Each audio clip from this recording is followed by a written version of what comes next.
Welcome back to another video, guys. In this video we're working on this Vauxhall market. It's the 1.4 petrol engine. It's a 2017 model.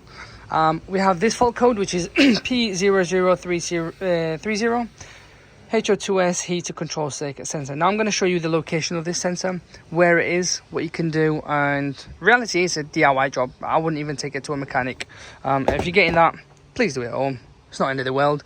So the location of the sensor we shall show you. It's this one here, guys, this bright shiny one here. Let's say that one there. It's very hot, I'm not going to touch it, but that's where it is. You can buy the actual socket for it on Amazon, which, if I don't forget, I'll put the link in for you guys. It's around about 10-12 quid for the socket. You'll need a ratchet, I guess. Sensor itself, maybe, I don't know, it depends. I would recommend genuine OEM stuff. Maybe 50 quid, 70 quid, 80 quid. You can buy it on eBay, I'm sure you can do. And the wiring goes back to here. So this is it. But my point here is, guys, I'm trying to help you guys so you know exactly where you stand. So the fault code is definitely this here, we found out. What I do recommend is making sure that there is correct voltage going to it, because sometimes it doesn't, and it sometimes breaks here due to vibration and over time.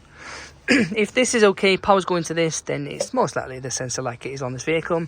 It has been changed, all is well, so it's just a case of plug and play.